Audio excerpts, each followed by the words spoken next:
What's up, YouTube? It's Ask the Young One with createhighvibrations.com.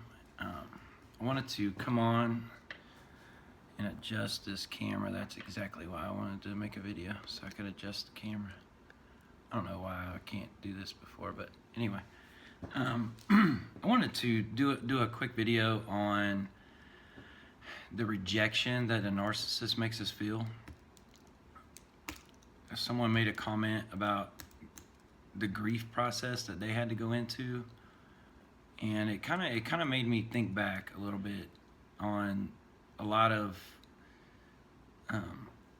what I went through, and much of that came from the rejection and the ostracize, the ostracism. I mean, that's the goal, to begin the rejection is to begin to ostracize you.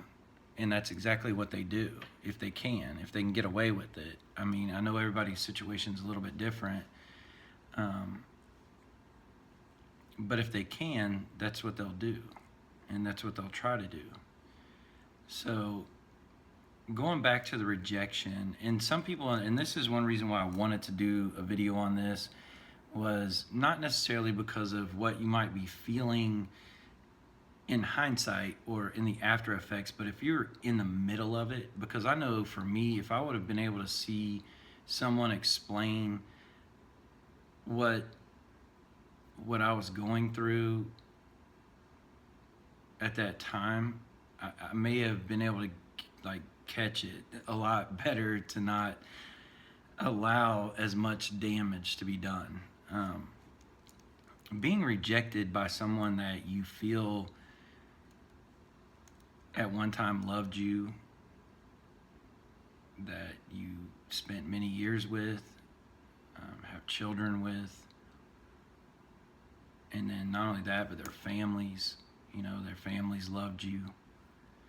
And then when they start devaluing you, not only do they do the silent treatment, but they'll start rejecting you.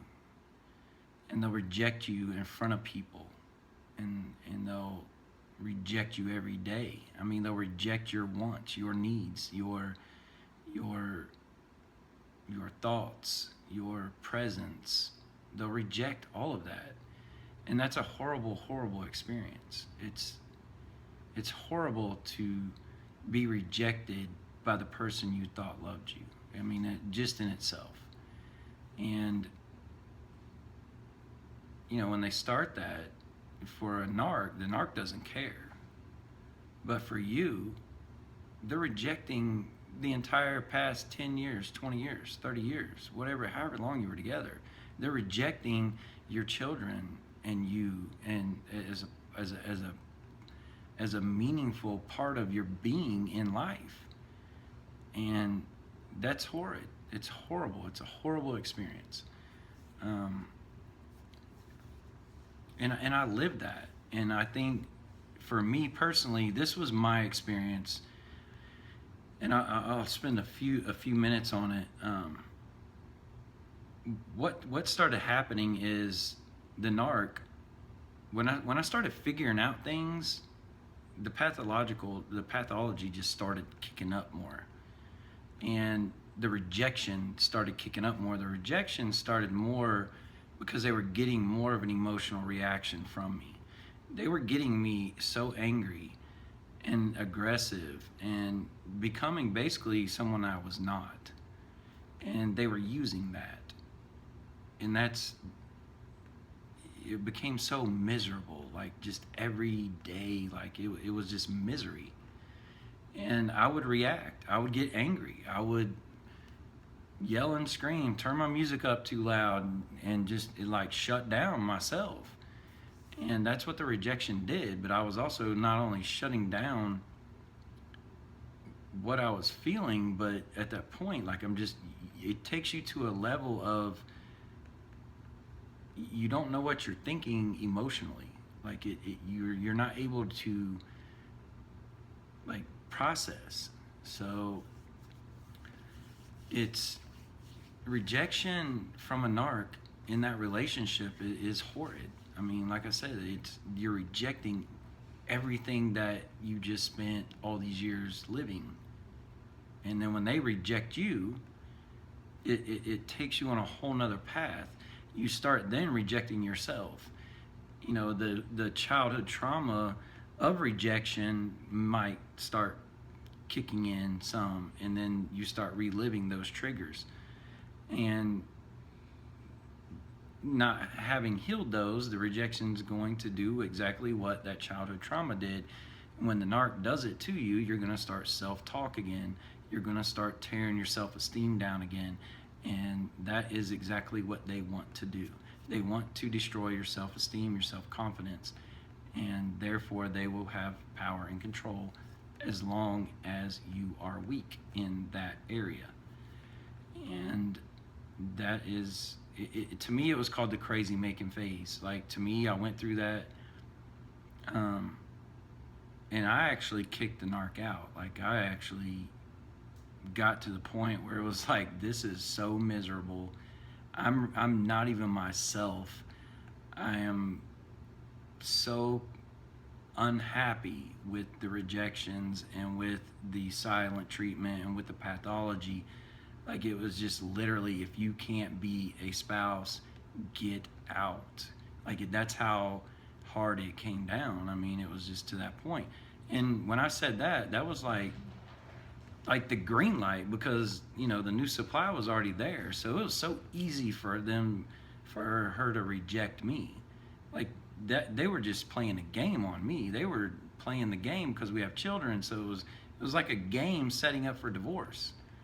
And then they turn around and try to use all of that. They use the emotions to gain in a divorce.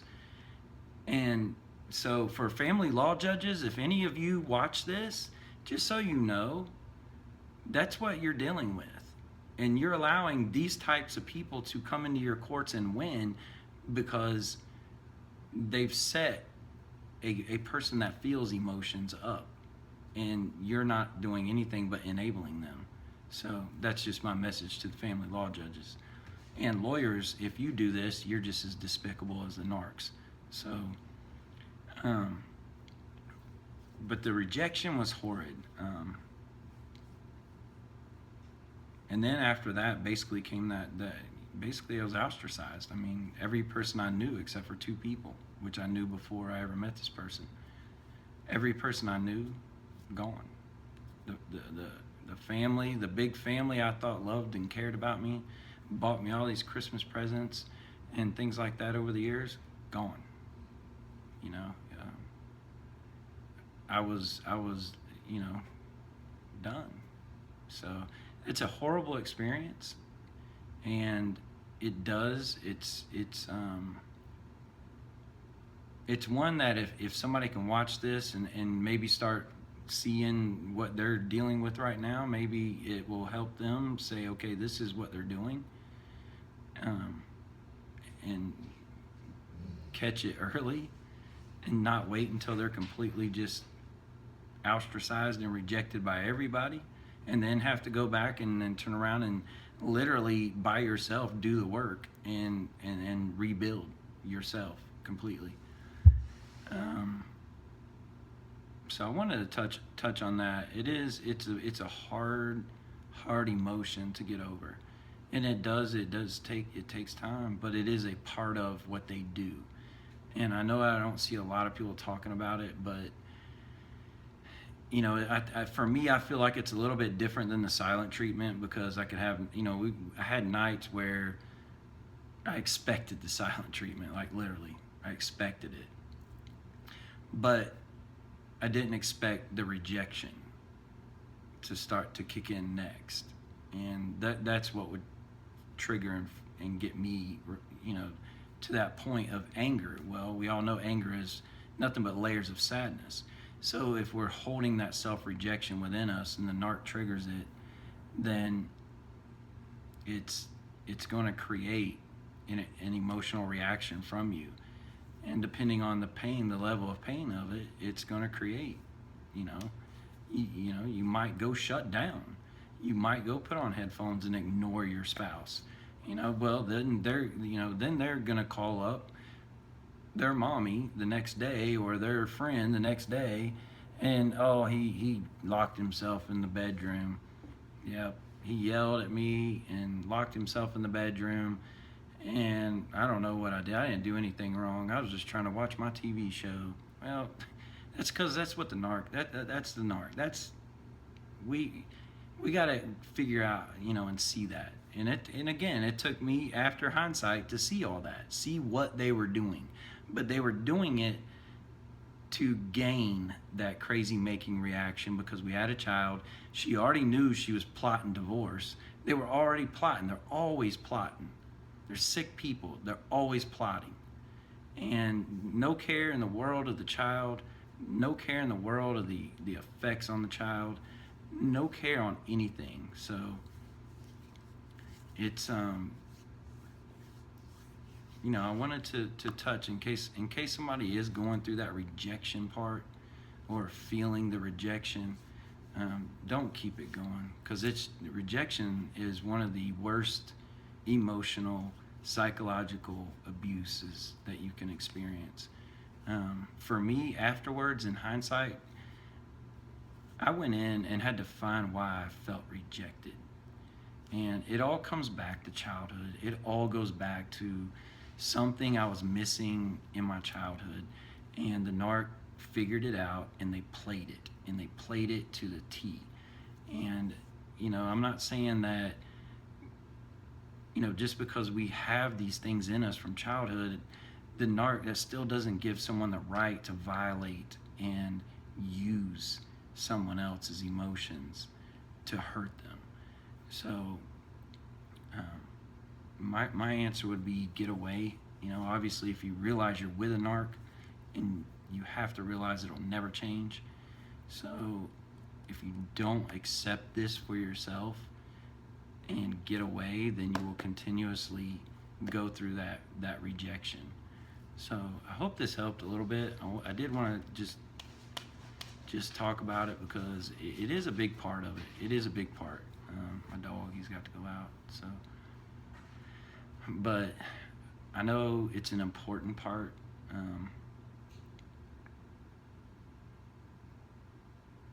And hopefully it helps. Because being rejected is, man, that's a self-esteem killer, boy. It is, and that's exactly what they want to use it for, because it takes away your power as to who you are, of feeling wanted, of feeling loved. It takes away your power of acceptance in society with what you're around in your environment. It takes away a lot of things emotionally for you, but the narcs don't give a fuck. They don't care, and they're gonna keep doing it. So hopefully you can break free, get away from it, and subscribe, donate. You can email me anything that you want. If you have a certain specific situation, email it to me. I have a really pretty deep understanding of narcissism, and I'm pretty sure I could help open some insights if that's something that you need. Or at the same time, I also do one-on-one counseling. So usually do it through Zoom, unless you live in my city, then we meet up. So, but either way, I wanted to show up, do a video on rejection by a narc. So peace, and let's roll it to a better loving 2017. Namaste.